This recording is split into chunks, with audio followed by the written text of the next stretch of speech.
Bienvenidas y bienvenidos al podcast de Ella Negocia. Yo soy Natalie, empresaria y consultora independiente para el mercado alemán. Hoy vamos a hablar sobre cómo entender al comprador y escuchar más para vender mejor. Antes de empezar, quería compartir mis pensamientos sobre el título. Cuando buscas por un podcast de vender mejor, pones venta en la búsqueda y te salen títulos como cómo vender mejor, cómo vender en 3 segundos o cualquiera de esas frases típicas que se escuchan por ahí. Pero decidí no hacerlo así, porque ¿sabes qué? Lo que aprendas de este podcast hoy depende de ti. Porque la realidad es que ya hay miles de personas ahí fuera dándote buenos consejos. El problema en las ventas no es la falta de información. El problema real es si estás listo para recibirla.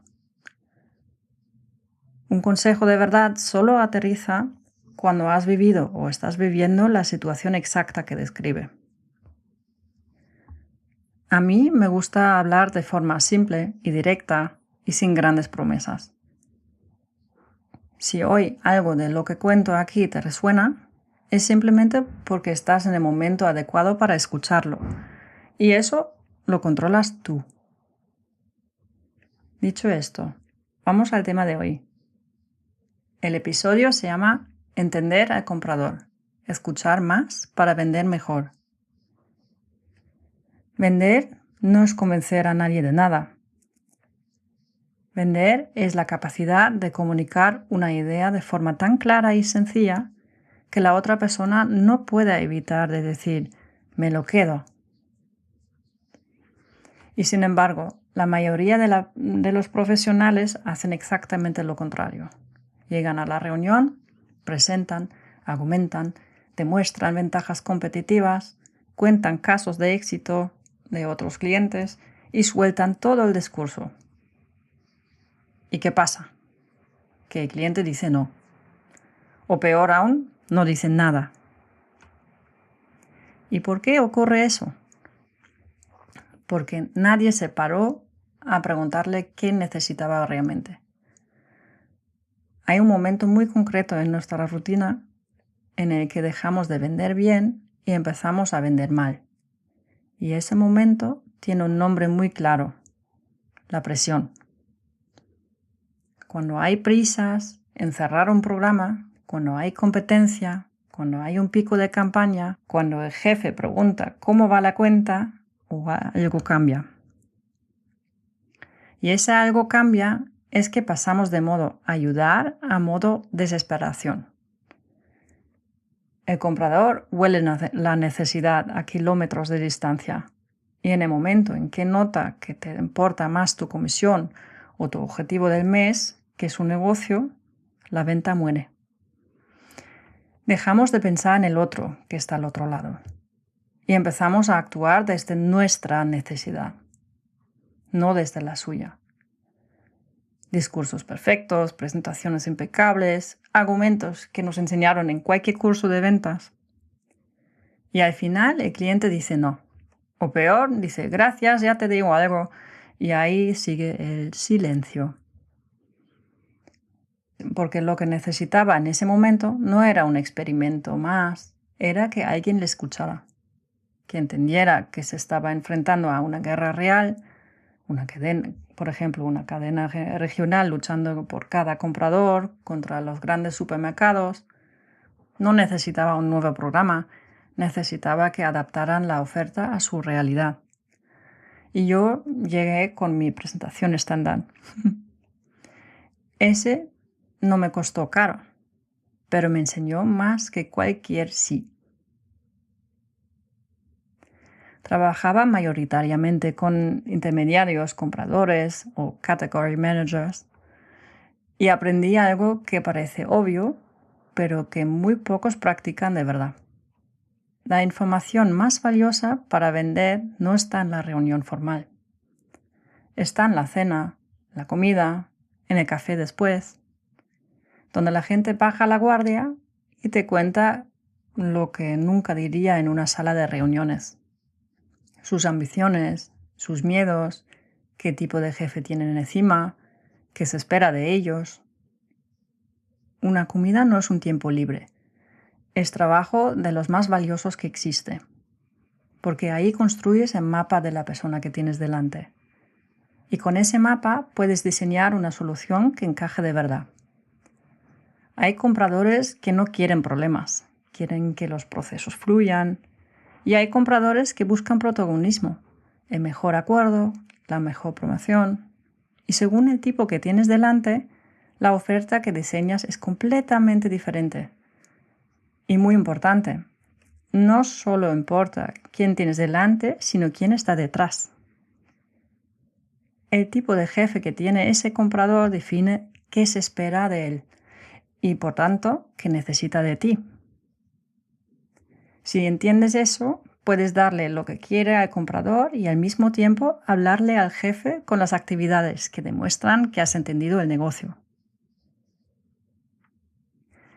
Dos situaciones donde esto funcionó de verdad. La primera, una cuenta grande que necesitaba atraer más gente al supermercado, ganar tráfico frente a la competencia.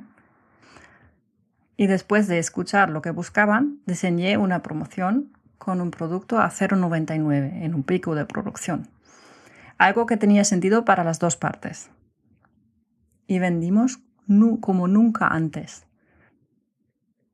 Y lo más importante, en las semanas siguientes, con el precio normal de 2,99, vendimos cada semana un 50% más que antes de la promoción. Porque una vez que los consumidores probaron el producto, volvieron a comprarlo. No vendí un precio, vendí una solución a su problema de tráfico. Y otro ejemplo, un supermercado regional que no podía competir con los precios de los grandes. Para diferenciarse necesitaba garantizar a sus clientes consistencia en la oferta. Y en fruta y verdura eso significa una cosa: el lineal nunca vacío. Nunca. Eso fue lo que escuché y eso fue lo que vendí. No un producto, sino una garantía. Y dentro de mi propia empresa me costó un mundo conseguirlo, porque la naturaleza es lo que es. Pero lo logré y recuperé un programa completo con ese producto que se había perdido durante años anteriores por mala gestión.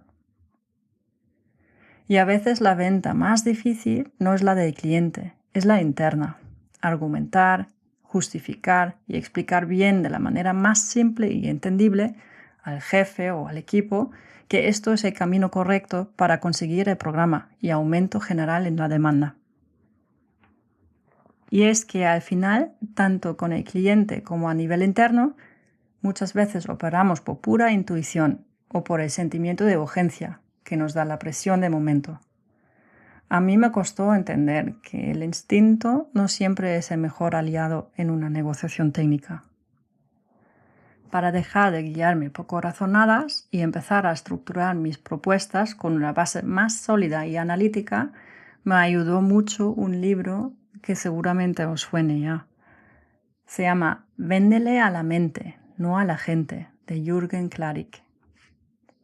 Y lo interesante de este libro no es que te dé una fórmula mágica de ventas, sino que te explica técnicamente qué está pasando en la cabeza de la otra persona cuando negocias y por qué los argumentos puramente lógicos suelen rebotar contra un muro. Para entender por qué esos ejemplos reales que os acabo de contar funcionaron, y hay que mirar qué dice exactamente Klarik sobre cómo procesamos la información. Su tesis central es muy clara: no le vendas a la gente, véndele a su cerebro. Él sostiene que gran parte de las compras son emocionales y inconscientes. El cliente primero decide de forma inconsciente y luego utiliza argumentos racionales para justificar la decisión. Es el clásico ejemplo que dice: he comprado este coche por el motor. Necesitaba estos zapatos porque hay un cambio de tiempo y no tenía otros. Cuando en realidad lo que ha comprado es estatus, identidad o sensación de poder. En el retail ocurre exactamente lo mismo. Para desglosar técnicamente este proceso, Clark divide la toma de decisiones en 3 niveles biológicos. El cerebro triuno, el córtex, el límbico y el reptil. El córtex es la parte racional. Es la que pide los Excel, los precios y las comparativas, pero el córtex no toma la decisión, solo la justifica. Si tu propuesta es puramente lógica, el cliente se queda atrapado en el análisis y la negociación se estanca. El límbico, la parte emocional, donde procesamos los miedos y las experiencias pasadas. El reptil, el instinto de supervivencia. Este es el punto clave. El cerebro reptil es el que realmente decide. Es la parte más instintiva y responde únicamente a estímulos muy primarios. El peligro, la escasez, la novedad, el contraste, las emociones fuertes y sobre todo la simplicidad. Por eso los mensajes simples se venden siempre más que los complejos. El cerebro reptil toma decisiones buscando 6 elementos básicos: supervivencia, seguridad, estatus, pertenencia, placer o evitar dolor. Y a raíz de esto, el libro demuestra que las personas no compran productos ni características técnicas, compran lo que ese producto les hace sentir.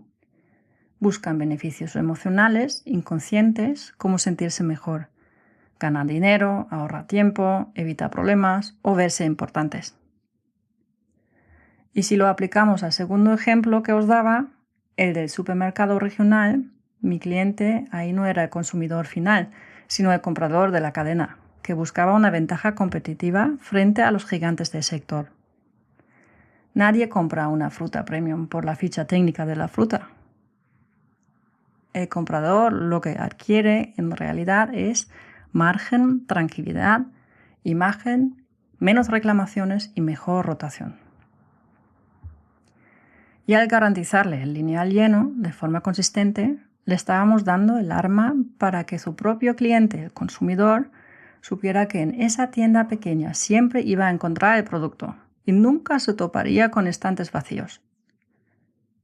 En vez de lanzar el típico argumento plano de «tenemos mejor logística», la venta real fue «nunca más volverás a quedarte sin producto un sábado». El cerebro reptil del comprador entendió que asegurar ese suministro era la forma más eficiente de proteger su negocio y mantener el tráfico sin desgastarse en una guerra de precios. Y para llevar esto a la práctica de forma profesional, sin caer en la venta agresiva, el libro nos da 5 pautas que desmontan el mito de vendedor tradicional. 1. Hablar menos y escuchar más. Muchos profesionales cometen el error de rellenar los silencios con datos por pura comodidad y nervios. El libro insiste en que el mejor vendedor no es el que más habla, sino el que mejor entiende lo que realmente mueve al cliente. Hay que preguntar más, detectar las emociones y observar el lenguaje corporal. Un ejemplo. En lugar de llegar a la reunión y soltarle al comprador, este año hemos mejorado el embalaje y el producto dura más, tenemos una campaña de marketing brutal, haz una pregunta abierta y cállate. ¿Cuál ha sido vuestro mayor dolor de cabeza con esta categoría en la última campaña? Y si el comprador te dice que han tenido muchas mermas o roturas en el transporte, ya tienes el foco. No le hables de tu campaña de marketing, háblale de cómo tu caja reforzada elimina las mermas. Has escuchado su problema real. Segundo, las historias ganan a los datos. El cerebro humano no está diseñado para recordar números fríos en una presentación de PowerPoint. Recuerda historias y casos reales. El uso de metáforas y ejemplos concretos conecta directamente con la memoria a largo plazo del comprador. Os voy a dar un ejemplo. No le digas al comprador, nuestra eficiencia logística es del 99%. Mejor, cuéntale una historia. El año pasado, una cadena de supermercados se quedó sin stock de su proveedor principal un jueves antes de Pascua. Nos llamó de urgencia y en 4 horas les entregamos el producto. Eso se le queda grabado. El número frío se lo olvida en 5 minutos. Tercero, la dirección de la mirada. El cerebro sigue los ojos de los demás de forma instintiva por pura supervivencia. Si quieres que el cliente se fije en un dato concreto de tu informe, míralo tú primero. No le hables a él mirándole a la cara mientras señalas el papel con el dedo. Tu mirada tiene que ir al dato del papel. Su cerebro te seguirá de forma automática. Cuarto, la estructura de 3. El cerebro se bloquea con demasiadas opciones. Parálisis por análisis, decimos. Pero sospecha si solo le presentas una, porque siente que le estás imponiendo la compra. Presentar 3 escenarios o 3 tipos de propuesta permite que la mente del cliente compare, se sienta libre de elegir y tome una decisión controlada y segura. Sin embargo, de todas las herramientas que menciona el libro, hay una que a mí me parece la más potente de todas, porque cambia las reglas del juego por completo. Llevar la negociación al plano físico y real. Quinta, involucrar los sentidos y hacer partícipe al cliente. El cerebro necesita poseer para decidir, y la propiedad empieza con el tacto y la experiencia en primera persona. En el sector de retail, una estrategia técnica excelente es invitar al comprador a tu empresa o a tu planta de producción o al campo. Deja que camine por las instalaciones, que toque el producto y sobre todo, pídele su opinión. Haz que evalúe el embalaje o la textura. En el momento en que el comprador se involucra en el proceso y opina sobre el producto en tu propia casa, su cerebro activa un sentido de copropiedad. Ya no es tu producto, ahora es un proyecto en el que él ha participado. Y decir no a algo que sientes en parte tuyo es biológicamente mucho más difícil. Para ir cerrando este episodio, vamos a ocupar un momento en recapitular lo más importante. Vender sin parecer un vendedor no es magia, es técnica. Es pasar de la presión de necesito vender a la calma de entiendo cómo compras. Y resumo en 3 puntos. La presión se huele y destruye la confianza. Hay que vender soluciones, seguridad y garantías, no características técnicas. Segundo, no le hables solo al córtex. Asegúrate de que tu propuesta le hable al reptil del comprador, apelando a la simplicidad, resolviendo su necesidad de evitar problemas frente a su competencia. Tercero, escucha más de lo que hablas. Utiliza historias y experiencias reales en lugar de datos fríos, para que tu mensaje sea memorable. Aquí os propongo un reto técnico para vuestra próxima reunión.